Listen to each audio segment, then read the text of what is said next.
चलिए स्टार्ट करते हैं आज की क्लास। आज की क्लास में हम देखेंगे कैश फ्लो स्टेटमेंट में ऑपरेटिंग एक्टिविटीज का कंप्यूटेशन इनडायरेक्ट मेथड से।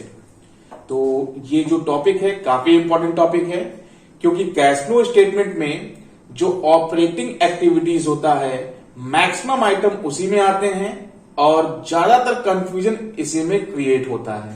अगर ऑपरेटिंग एक्टिविटीज सही होता है तो आगे की जो दो एक्टिविटीज होती है इन्वेस्टिंग एंड फाइनेंसिंग, वो बहुत ही आसान हो जाती है और हमारा कंप्लीट कैश फ्लो स्टेटमेंट का क्वेश्चन सही हो जाता है। तो वीडियो को बिना स्किप किए अंत तक जरूर समझिए। चलिए स्टार्ट करते हैं। Calculation of cash flow from operating activities in direct method. Exam में इनडायरेक्ट मेथड ही पूछा जाता है और इनडायरेक्ट मेथड का यूज भी है। चलिए देखते हैं। सबसे पहले हम लेते हैं net profit before tax and extra ordinary item.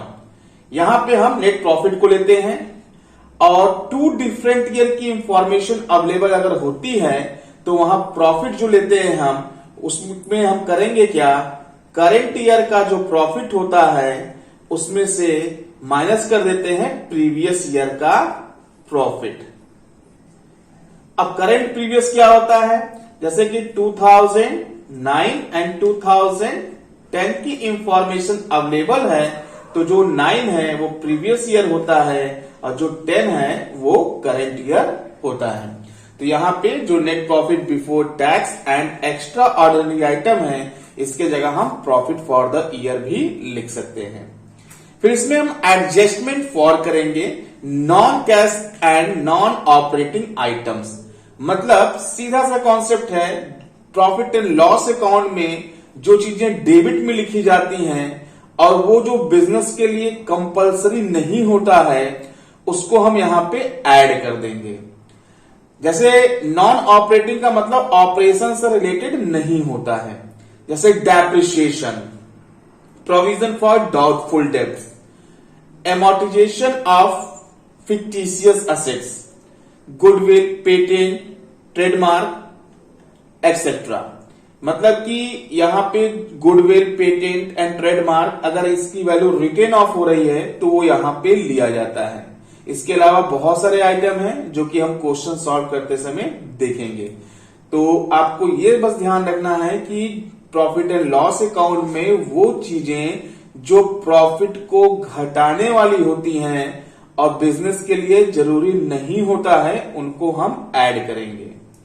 और लेस में वो आइटम होता है जो प्रॉफिट एंड लॉस अकाउंट की क्रेडिट साइड में लिखी होती हैं और ऑपरेशन से रिलेटेड नहीं होता है, इनको हम नॉन ऑपरेटिंग इनकम भी कह सकते हैं। जैसे डिविडेंड रिसीव हो गया, profit on sale of fixed assets, जैसे मशीनरी, बिल्डिंग, फर्नीचर को हम सेल करते हैं, सेल करने से प्रॉफिट या लॉस दोनों हो सकता है।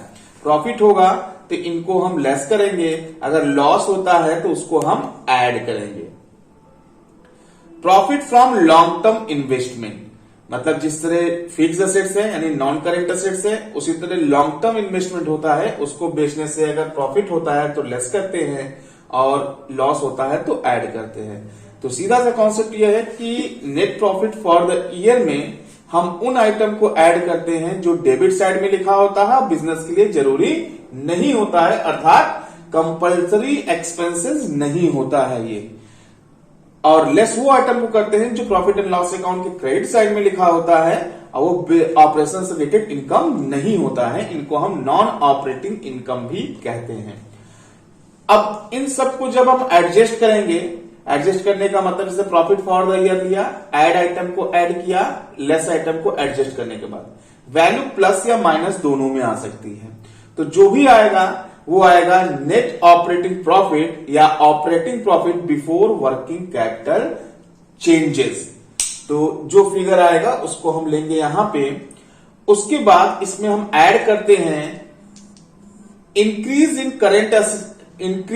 Current liability, decrease in current assets, या इसको हम लिख सकते हैं decrease in current assets, increase in current liability. Shortcut में याद करने के लिए समझ सकते हैं हम DAIL, डायल। तो भाई इसका कॉन्सेप्ट क्या है, decrease I for increase, A for current assets, L for current liability। इसी का अपोजिट उल्टा हो जाता है IADL, मतलब DAIL ऐड होगा, IADL लेस होगा, मतलब increase in current assets, decrease in current liability less होगा। देखिए यहां पे लेस आइटम में है increase in current assets, increase in current asset, decrease in current liability. अब करंट असेट्स करंट लायबिलिटीज क्या होता है ये तो आप लोगों को पता ही होगा।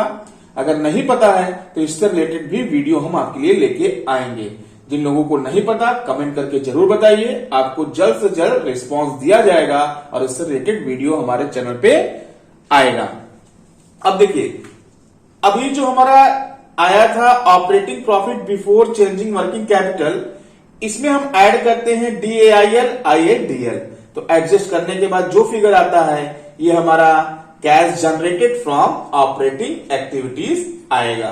फिर इसमें से हम लेस करते हैं income tax paid, net tax refund receive, मतलब ये कि जो हम टैक्स का पेमेंट करेंगे उसमें से अगर कोई रिफंड आया है तो उसको हम डिडक्ट करने के बाद यहां से माइनस करते हैं। तो जो फिगर आता है ये प्लस में भी हो सकता है और माइनस में भी हो सकता है। अगर प्लस में होगा तो वहां पे लिखेंगे net cash from operating activities, अगर ये फिगर माइनस में आता है तो यहां पे लिखेंगे net cash used in operating activities. ये था ऑपरेटिंग एक्टिविटीज का इनडायरेक्ट मेथड का फॉर्मेट। अभी के लिए बस इतना ही, मिलते हैं नेक्स्ट वीडियो में। वीडियो पसंद आया हो तो इसको लाइक कीजिए और ज्यादा से ज्यादा शेयर कीजिए ताकि हर एक बच्चे तक पहुंच सके। अगर आपने अभी तक हमारे चैनल को सब्सक्राइब नहीं किया है तो सब्सक्राइब कीजिए, साथ में बेल आइकन को जरूर दबाइए ताकि लेटेस्ट अपडेट आपको मिलता रहे। धन्यवाद, आपका समय शुभ हो।